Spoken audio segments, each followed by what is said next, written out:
Nata sa situation nga lisod mangitag rason nga magpasalamat sa Dios. Labi na sa 2 years nga pandemic, lisod kayo naon, asa nga aspect ta thankful. Siguro daghang trabaho na to napiktuhan, daghang pamilya na to naigo sa pandemic, igo sa mga virus, napiktuhan na to ang panudlanan. And daghan siguro ang natayog tungod sa bunga sa ato ang ekonomiya. Nahadlok, nagpanik. To the point ba nga mura bag lisod na mangitag aspect sa tong life nga pasalamatan nato sa Dios. Ninibuntaga atong tan-aw balik nga daghan kay butang sa atong kinabuhi nga dapat tang thankful. Ug dili ni mga dagkong butang, dagkong achievements sa atong life naani sa mga simple things. Si Christ nag-ingon sa Luke 16, whoever can be trusted with very little can also be trusted with much. So, if dili ka thankful sa mga simple things nga naa karon sa imong life, nganong mo-bless man ang Ginoo nimo dagko. Kung di ka mapasalamaton sa mga gagmayng butang nga gihatag sa imong pamilya, sa imong kinabuhi, sa imong career, sa imong health, nganong tagaan man kanyag dagko. So ang blessing sa Ginoo naa nakadepende pod unsa ta mo deal, mo tan-aw sa panalangin niya sa atong kinabuhi bisan sa gagmayng mga butang. Gikan pa sa Old Testament na ila na atong Dios, He is a God of surprises. Great God na ila siya sa pagtunga sa Red Sea, pag-provide og manas kamingawan, pagpatubod og tubig nga tamis dihas kamingawan, naila siya nga usa siya kagamhanan nga Dios. Pero abi nimo gikan pa sa Old ngadto sa New Testament, bisan gani karon ang mga dagkong kadaugan ug milagro nga gihimo sa atong Dios naa kasagaran sa gagmayng mga butang. Dili niyo ma-appreciate ang miracle kung dagkong butang iyang gigamit. Kasagarang mga kadaugan, victories, mga blessings sa atong Dios, gigamit niya ang gagmayng mga butang. So tan-aw na to, asa nga aspect gi-bless ta sa Ginoo ug unsa nga mga Old Testament ug New Testament nga mga testimonies nga makita nato prove nga ang Dios naga-monitor, naga-deal ug naga-bless sa imong life pinagis gagmayng mga butang. Number 1, God uses ordinary things to teach us humility. Hinumdum mo sa creation pa lang, sadyang gihimo sa Dios ang pinaka-masterpiece niya, ang tao. Sadyang giplano na sa Dios ang pinaka-the best sa tanan niyang creations. Gihimo niya si Adan. And then, si Adan nag-represent sa entire human race. So instead nga gamiton sa Dios ang pinaka-the best nga quality sa iyang creations, gigamit sa Dios ang pinaka-ordinaryong butang, ang abog. Unsay nasa abog? Something very ordinary kayo sa atong pananaw. Pero diha gikan ang masterpiece sa Dios. Isa ka butang nga gitudlo dinhi sa Dios, tudluan ta kung asa tagikan. Kung one day unsa kataas man ang maabtan nimo sa kinabuhi sa larangan bas negosyo, sa imong bang career, sa imong bang family influence, gikan gihapon ta sa abog. Ug ang Bible nag-ingon mobalik ta sa pagkaabog. Usa ka butang nga firm nga gitudlo sa Bible nga walay butang hinungdan rason nga magpataas ta sa ato ang garbo. Genesis 2:7 ingon dinhi ang Dios, And the Lord God formed man of the dust of the ground and breathed into his nostrils the breath of life, and man became a living soul. Pwede man ang Dios maggamit og mga diamonds, gold. Pwede niya dukdukon ang diamond, pwede niya i-gather tanang gold, mga mahalon nga bato, and then iyang ipunon himuon niyang Adam. Pero instead gamiton sa Dios ang mga precious stones, gigamit niya ang pinaka-ordinaryong butang nga iyang binuhat, ang abog. Ug sadyang gikuptan sa Dios ang abog, ingon dinhi, gikuptan sa Dios ang abog, gipurman niyang lawas ni Adan. ug nahimong buhi nga kalag ang tao. Usa ka simpleng butang, way pulos, pero sa diyang gikuptan sa atong Dios, nahimong usa ka masterpiece. Gusto sa Dios tan-aw nimo imong kinabuhi nga usa ka kaabog. Ordinaryo kay kang nilalang. Walay something nga interesting sa imong life. Ug hangtod nga di niyo ma-realize nga usa ka ultimo lang kaayo nga binuhat sa Dios, di gyud ka kahatod sa imong kinabuhi ngadto niya. Magsugod ang miracle, magsugod ang blessing once imong pakuptan ang imong kinabuhi sa Dios. Gikan ka sa Dios. Tanang parts imong kinabuhi kahibalo sa unsay imong weakness, unsay imong strength, unsay reason nganong masulubon imong pagbati, unsay reason nganong malipayon ka ng butanga, unsay reason nganong dili ka kahimo nining mga butanga, kay balusa sa tanang part sa imuhang life, and therefore siya lang, ang iyang kamot lang, ang kahibalo nining tanan, pag-fix, pag-ayo sa tanang nangaguba sa imong kinabuhi, ug dili ka kaduol niya, hangtod dili niyo ma-realize nga abog lang ka sa yahang atubangan. Usahay tungod sa tong achievements, taas na tagtanaw sa tong kagulingon. To the point, i-prove na ko, makahinumdum lang tag Dios kung natay problema. Ngano na siya tungod kay nagtuotang nga something nato nga makatabang sa tong existence, nga murabag ang Dios duulana na siya kung natay problema. No sir, no ma'am. Bisag unsa pa ang maabtan nimo sa kinabuhi, abog ta kung dili pa tungod sa grasya sa Dios, walay ikaw nga naglungtad. Munang nagtuo ko nga walay great men ug women sa Bible. Walay mga great leaders sa history. Tanan lang abog nga nabuhi tungod sa grasya sa Dios. Ug hangtod nga di nimo ibalik imong kamot, imong kinabuhi sa kamot kung asa kagikan, di gyud nimo ma-appreciate ang imong pagka masterpiece. Kay kung ang Dios kay balo sa giunsa niya pag-mold imong life, siya lang pod ang kahibalo unsaon pagpadagan ang imong kinabuhi. So kung nikuha kag usa ka item nya gipadagan nimo sa laing companies, dili nimo ma-enjoy ang usa ka item.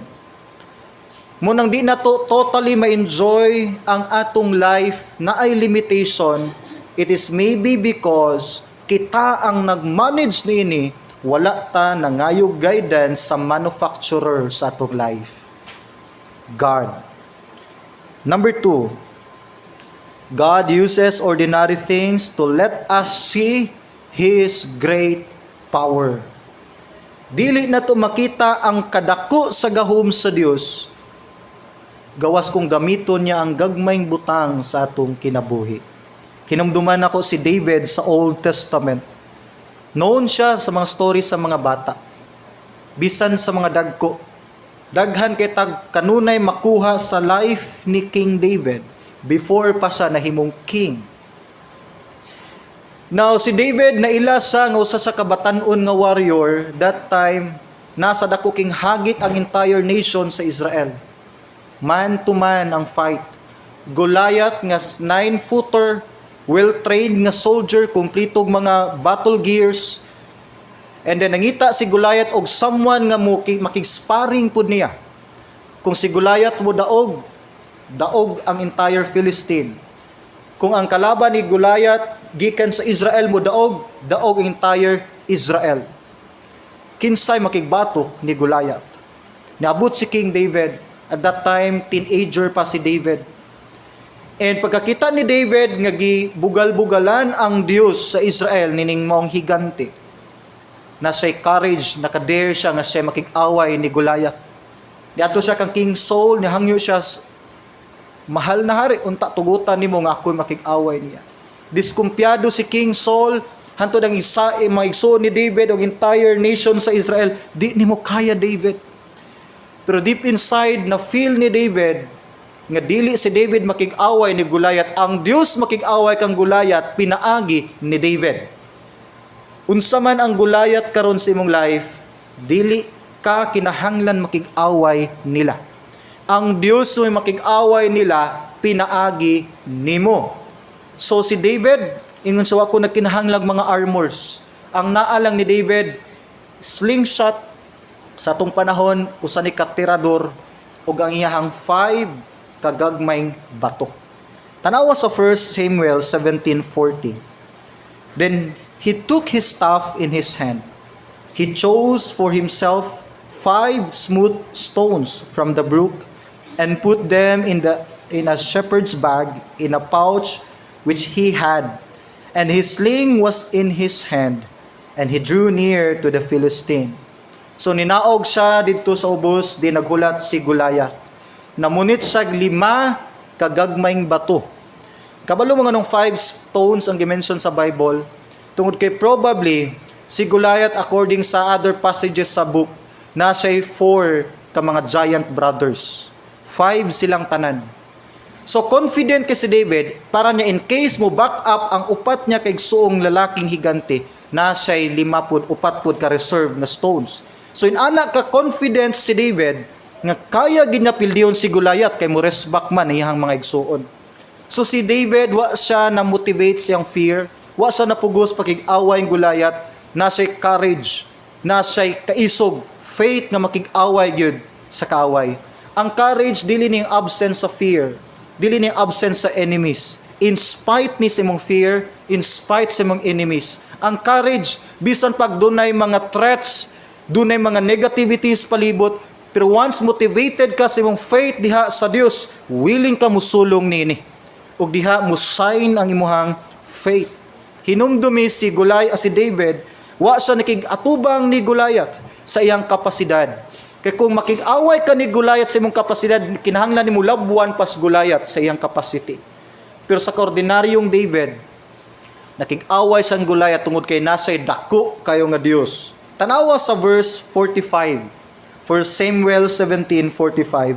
Then David said to the Philistine, "You come to me with a sword, with a spear, with a javelin, but I come to you in the name of the Lord of hosts, the God of the armies of Israel, whom you have defied." This time, di gusto sa Dios maulawan ang entire nation sa Israel. Unsa nga klase nga Dios ang nasa Israel kung mapildi lang sila nining mga Philistines.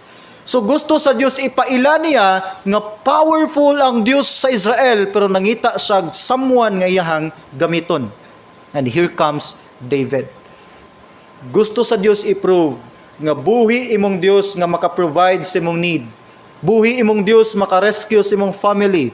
Buhi imong Dios maka-restore sa imong life. Pero nangita siya someone nga willing magpagamit instrument sa iyahang gahom.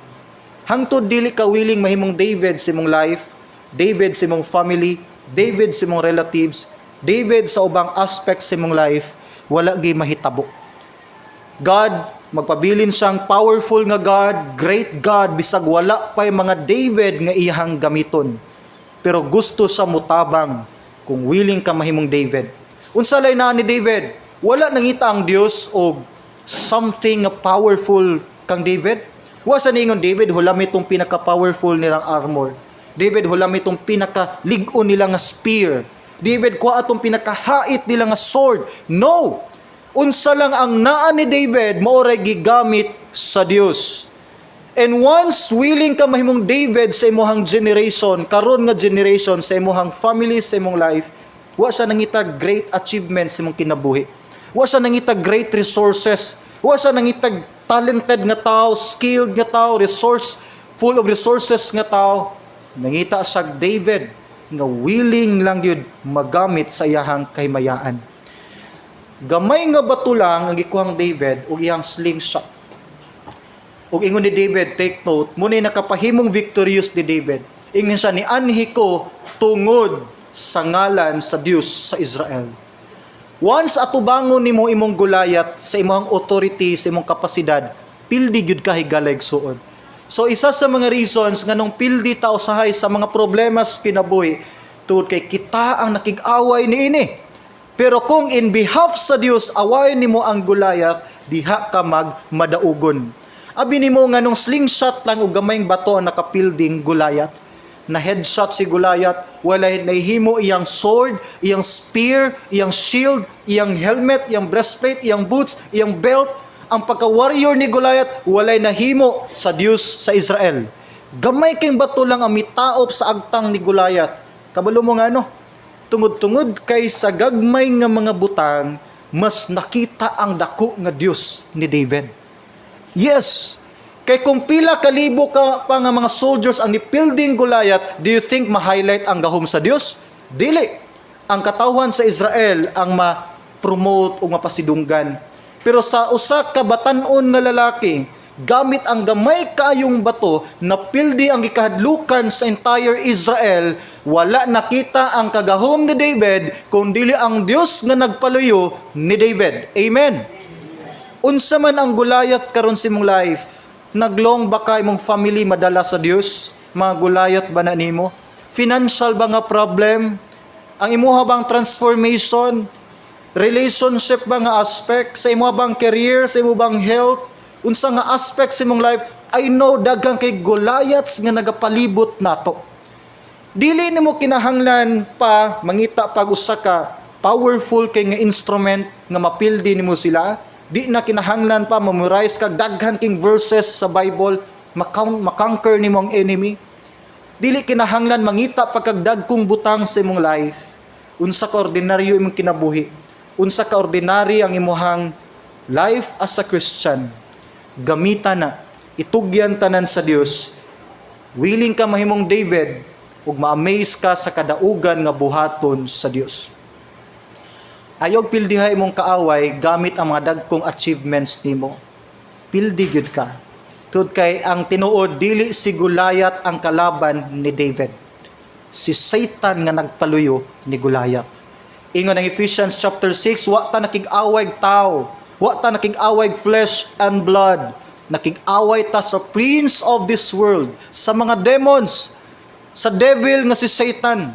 Ug mogamit og instrument si Satan para pildihon imong family, imong relationship, ang imong kabataan, imong career, imong testimony, imong spiritual life. Ug kung imo nang pakigbatukan, kinsa man ka nga makapiog kas kaaway, gawas kung ang Dios mulihok kanimo. Amen? Now, anita sa katulong butang,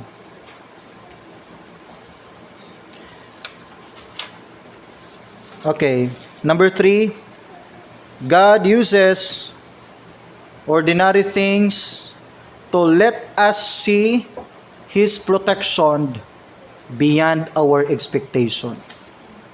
You know what? God is a God of surprises. Mo-answer siya sa atong mga prayer beyond sa ato ang expectations.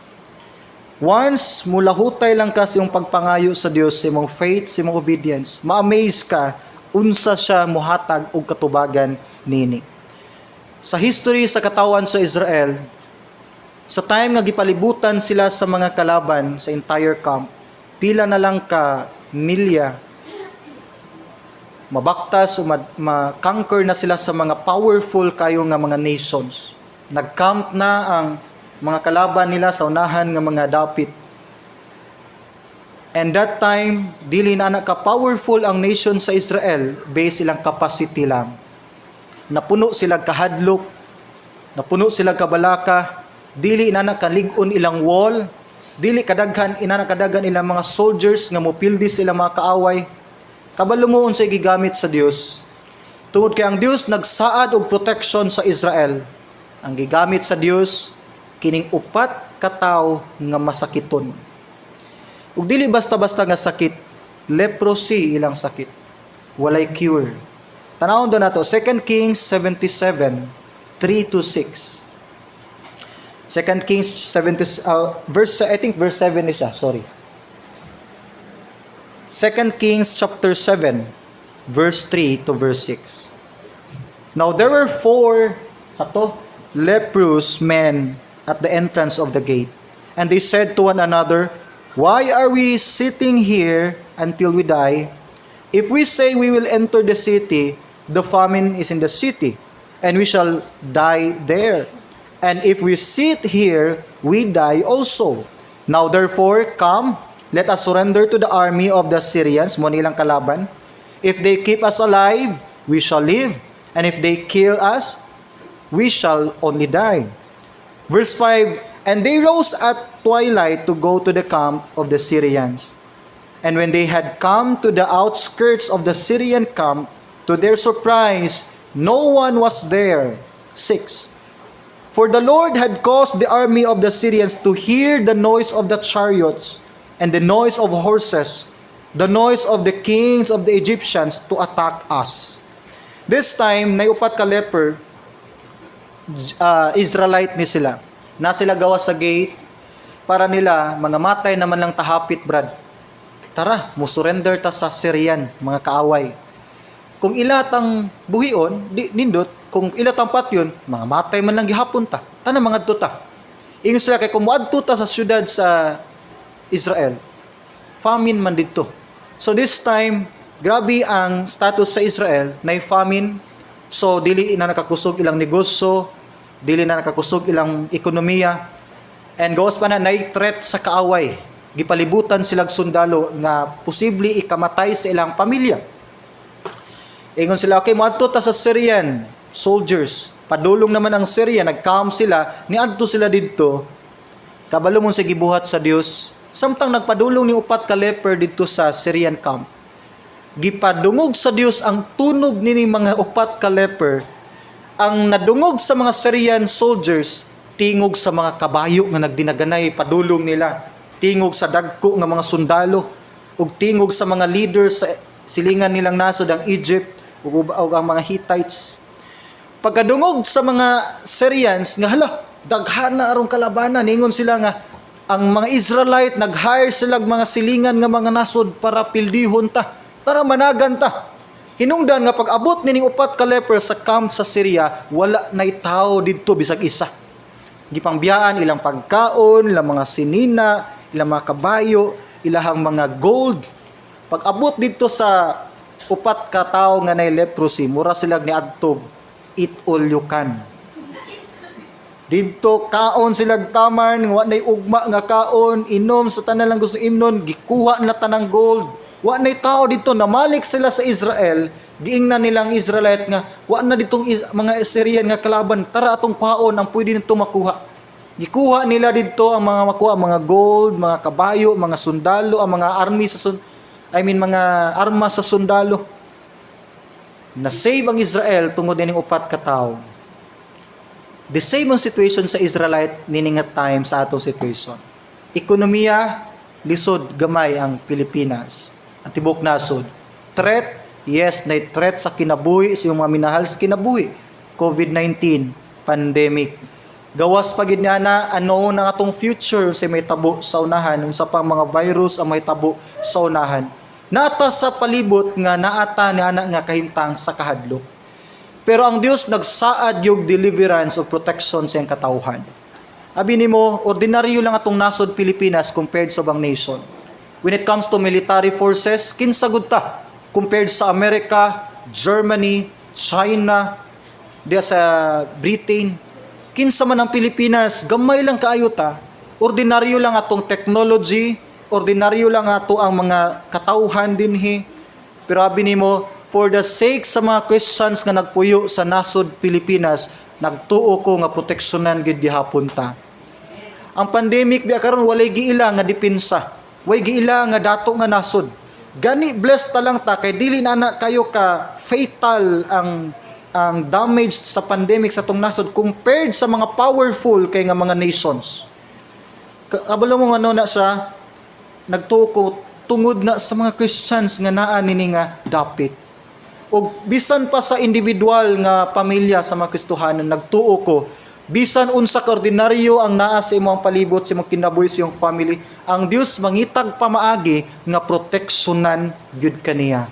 Proteksyonan gid niya atong pamilya. Muna magpabaksin tag dili kung tugutan gid sa Ginoo masakita, masakit gyud gihapon ta. Walay problema bisan asa ana nga side. Kung ang Dios atong gila nga gamhanan, siya'y mangitag pamaagi nga yatang proteksyonan. Number 4. God uses ordinary things to encourage His people to support His ministry. Now, let's talk about God's ministry. Kinumdum ko sa time ni Jesus Christ, sa dihang naa sila sa kamingawan, nag-Bible study ang Ginoo, naabtan sila alas 6 sa hapon, sirado ng mga tindahan, more than 5,000 men and women ang audience ni Jesus Christ. First problem, pagkaon. Wala na'y tindahan nga namaligya, naa sila sa kamingawan, pila pa ka kilometro padulong sa syudad sa Jerusalem. Ikaduhang problema, walay nakabitbit og inana kadaghang pagkaon para ipakaon sa katawhan, knowing ating panihapon na anang panahona.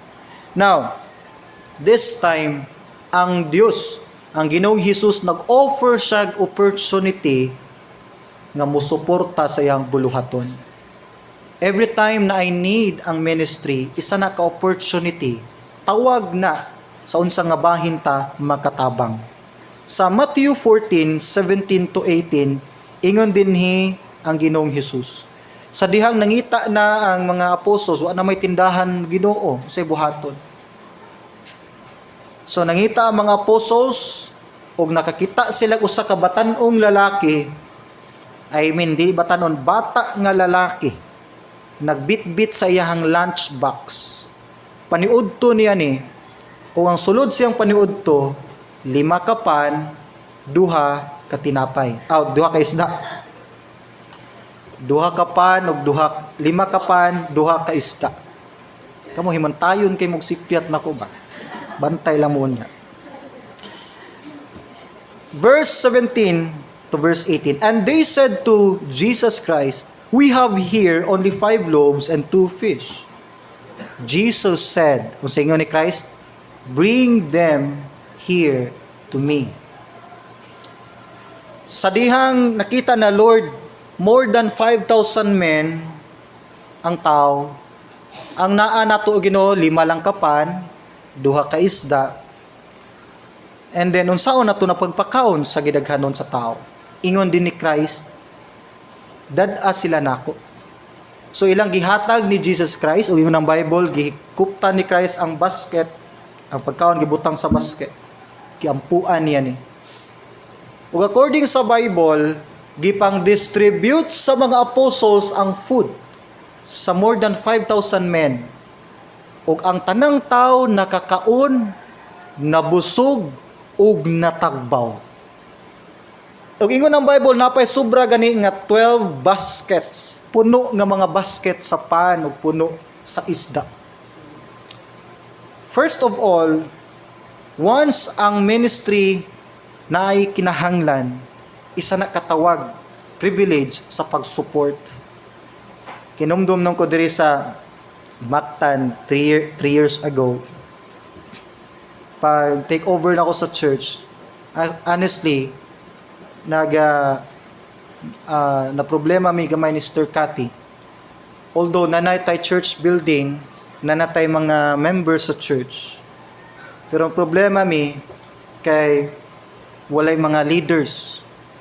I know mga seminaryan ba nagadala dinhi before. Walay song leader. Walay na train mo MC. Walay bisan isa musician. And ang church walay enough nga rooms pato nga time para makahimo tag mga Sunday school classes. Ang church walay budget. Ang sao na to pagpanindot sa tong building walay budget. Ang church walay mga volunteers that time. Kami ni Sister Cathy naga-limpyo diri, hakot og tubig. Walay mga volunteers pa ato nga time. So, muramig nag-mission nga nanay building og nanay members. Ana. Actually, mauna sa among na-feel that time. Pero later, sa dihang nitubo ta sa pagpangalagad sa Dios, pila ka mga Kristohanong ang ni-commit, na-amaze na lang ta. I know, naghimo ta sa tong best. Pero tanaw na to karon ang atong local church. Daghan na kay volunteer. And appreciate na sa Dios. Tanawa din magmulimpyo, daghan king manglimpyo. Ang panghugas gamay ra man atong lababo diha, pero maghuot ang manghugas diha taga paniudto. Kulang na lang tagsaan ni sila kaldero taga-udto kay gusto sila muluto tanan. Grasya sa Dios, daghan na king magtinabangay para sa atong food, maghakot, nanay volunteer mo luto, nanay volunteer mo palit sa mga kinahanglan, nanay nag-volunteer mo effort sa tong flowers, mag-decorate sa tong church. Why budget ang church pero pila lang kapag pamilok sa bulan. Nabuta, na-extend ang atong church dinhi, diha man to before, na-extend dinhi, na room diha sa mga bata, na nay tubig, na tay deep well, na balhin ang CR sa likod, pero walay budget ang church. Dili na nakadato ang FMMBC. Grasya sa Dios nakapalitag mga air condition, nakadugang tag chairs, nakapadaan nga po tag support sa atong duha ka mission sa Surigao ug sa Agusan. Do dili inana ka dato ang iglesia. Asa man nagikan? And sukad nahimo kang faithful pag support diri sa church. Napobre ba ka? Giubos ba sa Ginoo imong panginabuhi? Dili gani base atong testimonies, the more ta ni support sa work, the more ni bless ang Ginoo sa ato ang panginabuhi ug sa atong pamilya.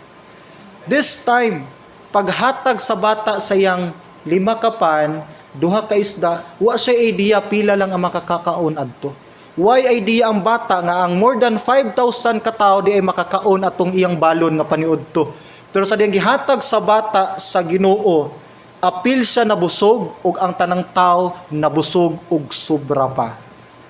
Dili ni isun sa kagamay imong ma-contribute or mahatag sa buluhaton sa Dios.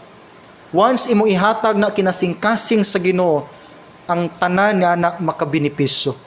Again, wa sa nakinahanglan si mong kwarta, wa sa nakinahanglan si mong pagpaningkamot unsay gihimo gihatag nimo sa church, nakinahanglan siya sa imong kasing-kasing. Actually, every time mo hatag, mo tabang ka sa work, dili ang imong gihatag ang nakita sa Dios, ang imong kasing-kasing. Ug diha gamiton sa Dios ang imong gihatag para mahimo ning usa ka panalangin sa kadaghanan. Munang nagtuo ko nga kung padayon lang ta FMMBC mag-support gyud sa buluhaton sa Dios. Bisag pila pa ka lunchbox atong ihatag, unsa ka ordinaryong talento, skills, resources ang atong mahatag para sa Ginoo, once kinasingkasing na og sa saktong tawo ang Ginoong Hesus atong matagaan, one day ma-excite kita sa buhaton sa Dios sa FMMBC. Amen. And that talks about our faith. Now, higala igsuon, kasagarang milagro nga gihimo sa Ginoo nagsugod sa offering. Pag-offer, pagtugyan. Gitugyan ni Moses ang iyang sungkod nitunga ni sa Nile River, ani pared sa Nile River nitunga sa Red Sea. Gitugyan ni David ang iyang small stone nipildi nig mga Goliaths. Gitugyan sa bata ang iyang isda o iyang tinapay lang, nakapakaon is kadaghanan. Once imong itugyan ang imuhang ordinaryong kinabuhi karon sa Ginoo, diha ka ma-amaze sa buhaton niya sa imuhang kinabuhi. Walay miracle, walay victory, walay kadaugan o panalangin, once walay pagtugyan nga mahitabo.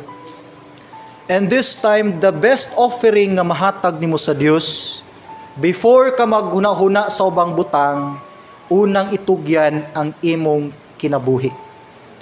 Walay labot ang Dios kung unsa ka guba na nga kinabuhi, unsa ka simple na nga kinabuhi, unsa ka hugaw na nga kinabuhi. Once na kay kasing-kasing mutugyan niya, siya nay bahala mo transform ug mo obra og balik sa imong guba nga kinabuhi. And sukad, wala pa'y nagmahay nga tao nga mitugyan siyang kinabuhi sa Dios. Itugyan imong kinabuhi. Di ka katugyan sa imong family, sa imong career, sa ubang aspect sa imong life, kung in the first place, wala nimo gitugyan ang imong kinabuhi sa Ginoo.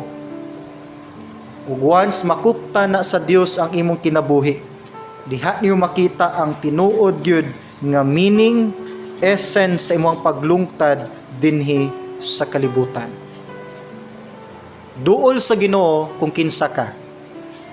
Makasasala ka, itugyan imong sala diha niya. Wa kay talent, itugyan imong mga weaknesses diha niya.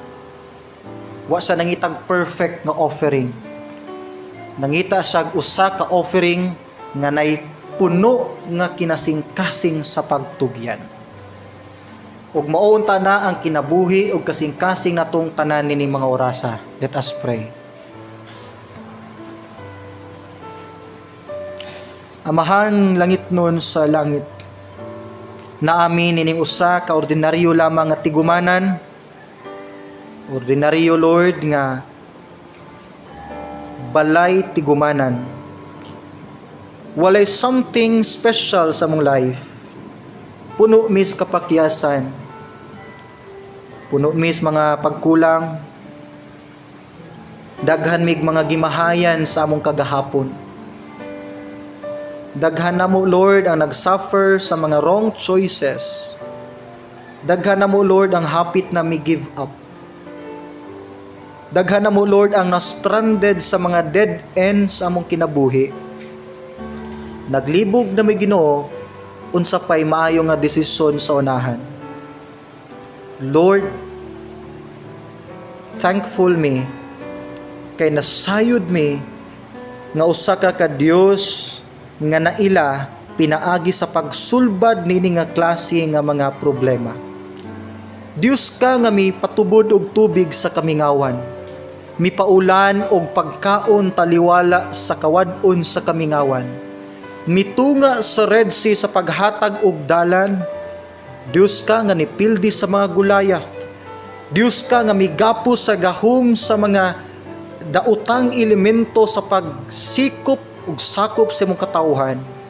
Dios ka nga mibanhaw og patay. Dios ka nga mibag-og kinabuhi, mipalakaw sa bakol, niabli sa mata sa usa ka buta. Dios ka Amahan nga gamhanan karon usab sa among kinabuhi. Tagay mig ubos nga kasing-kasing, ubos nga pagtan-aw sa among kagulingon lamang. Himuang sama sa kasing-kasing sa leper ang among kasing-kasing. Himuang sama sa kasing-kasing sa usa ka buta nga si Bartimeos. Himuang usa ka soft ang among kasing-kasing sama sa maong bata nga naghatag sa iyang lunchbox. Ginoo unta, walay something nga makapugong namo karon Lord sa pagpaubos sa among kagulingon. Ug among giila nga naa lamang nimo ang kalinaw, kalipay, deliverance, kadaugan sa amuang kinabuhi. Naa lamang nimo Amahan ang dugay na kayong butang nga ginapangita namo nga dili gid namo makit-an bisan sa among mga kadaugan dinhi sa yuta. Ug nini mga orasa, among gitugyan ang among kinabuhi diha nimo. Ultimo ug ordinaryo lamang kini, pero tungod sa imong grasya, himuo nimo ning usa ka extraordinary nga masterpiece. Lihu ka Lord ang among kasing-kasing.